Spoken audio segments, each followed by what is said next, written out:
কে আপনি? কে আমি? আমারে চেনার তো আপনার কোনো দরকার নাই। আপনি শহরে সবাইকে সাথে নিয়ে আন্দোলন করে সব অটো চালানো বন্ধ করে নিজের গ্রামে এসে আরামে হাওয়া খাচ্ছেন। এই কারণে আমি সব অটো সাথে নিয়ে আপনার গ্রামে চলে আসছি। আপনার বাড়ি ঘর দরজা যা আছে সব অটো দিয়ে বন্ধ করে দিব, যেন আপনি ঘরের বাইরে না বের হতে পারেন। আচ্ছা আপনারা বলুন তো, এই অটোটা চলে কি দিয়ে? কারেন্ট দিয়ে। এই কারেন্টটা আসে থেকে? সরকারের থেকে। আর সরকার বিদ্যুৎ ঘাটতিতে আছে। বিদ্যুৎ ঘাটতির কারণে আমাদের দেশের অনেক কলকারখানা বন্ধ হয়ে যেতে চলেছে। গ্রামের দিকে, শহর বাদ দিলাম, আপনি গ্রামের দিকে গিয়ে দেখেন 1 ঘন্টা কারেন্ট থাকে তো 2 ঘন্টা কারেন্ট থাকে না। কৃষকরা সেচ দিতে পারছে না। গ্রামের মানুষজন কত কষ্ট করছে, অথচ বিদ্যুৎ মানুষের ঘরে ঘরে থাকার কথা ছিল। সেটা কেন হচ্ছে না? বিদ্যুৎ ঘাটতি। এই বিদ্যুৎ ঘাটতির অন্যতম প্রধান কারণ হচ্ছে আপনাদের মতো অটো চালক।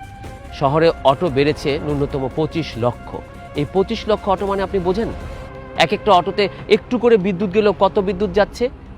আর অটো চালানোই যে শুধুমাত্র বিদ্যুৎ ঘাটতি হচ্ছে তা কিন্তু নয়, দেশের কর্মসংস্থান কর্মবিমুখ হয়ে যাচ্ছে। আমাদের দেশের মানুষের প্রধান কাজ ছিল কৃষিকাজ। যে দেশটার প্রধান কাজ কৃষিকাজ ছিল, সেই দেশের মানুষ এখন বেশিরভাগ মানুষ অটো চালাচ্ছে। কেন? অল্প শ্রমে বেশি টাকা উপার্জন করা যায়। একটা বড় জনগোষ্ঠী এই অটো চালানোতে লেগে গেছে।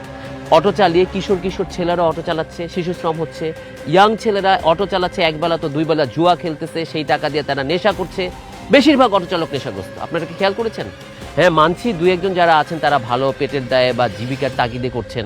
কেউ প্রতিবন্ধী আছে যারা অটো চালাচ্ছেন, তাতে আমার না নেই। আমার না হচ্ছে যারা শক্তি থাকা সত্ত্বেও অটো চালাচ্ছে, যারা অলসতার কারণে অটো চালাচ্ছে এবং দেশ কর্মবিমুখ হয়ে যাচ্ছে। গ্রামের দিকে গিয়ে দেখুন, আবাদি জমি পড়ে আছে, কেউ আবাদ করছে না। কারণ কি? কারণ সেখানে শ্রমিক নেই। ভরা মৌসুমে ধান কাটার লোক নেই। কারণ কি? সেখানে শ্রমিক নেই। সবাই অটো চালানোতে লেগে গেছে। এর একমাত্র কারণ, আধা বেলা অটো চালালে তারা 700-800 টাকা নিয়ে যাচ্ছে, সেই টাকাটা দিয়ে তারা নেশা করতে পারছে, সেই টাকাটা দিয়ে তারা জুয়া খেলতে পারছে। এতে করে কি হচ্ছে? ক্ষতিগ্রস্ত হচ্ছে জনসমাজ।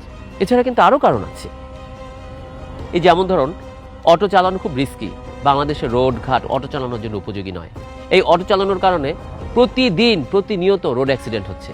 আচ্ছা, এই যে মাঝে মাঝে যে আমরা অ্যাক্সিডেন্টের খবরগুলো পাই, এই অ্যাক্সিডেন্টটা যদি আপনার সাথে ঘটতো তাহলে কি হতো বলুন তো? তাই বলে আমরা যারা অটো চালাই তারা এখন করব কি, খাবো কি, বাঁচবো কি করে? কি করবেন মানেটা কি? অটো তো বাংলাদেশে সবে 5-7 বছর হলো বেশি দেখছি আমরা।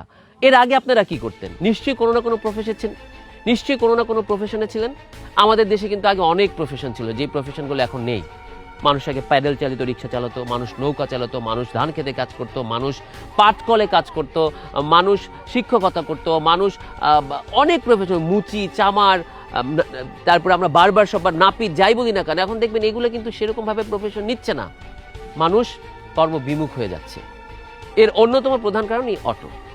আপনারা চেষ্টা করলে কিন্তু অনেক কাজ করতে পারেন। আপনি আপনার গ্রামে ফিরে যেতে পারেন, গ্রামে ফিরে গিয়ে ফসলি জমিগুলোতে চাষ করতে পারেন। অনেক প্রকার প্রশিক্ষণ আছে, সেই প্রশিক্ষণ নিতে পারেন।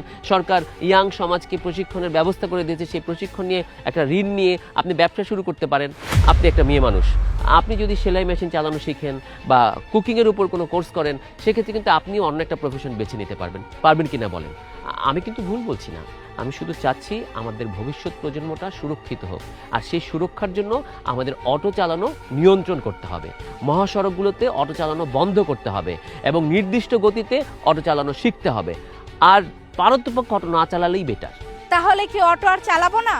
অবশ্যই আমরা সরকারকে অনুরোধ করব বা ঊর্ধ্বতন কর্তৃপক্ষ যারা আছে তাদেরকে বলবো, যারা স্বেচ্ছায় অটো চালানো ছেড়ে দিচ্ছে বা অটো চালানো বন্ধ করছে, তাদেরকে আর্থিক সহায়তা প্রদান করা বা তাদেরকে বিকল্প কর্মসংস্থানের ব্যবস্থা করে দিয়ে তারপরে যাতে তার সংসার চলার ব্যবস্থা হয়, তারপর যাতে সে অটো চালানো বন্ধ করে সেই ব্যবস্থা করতে।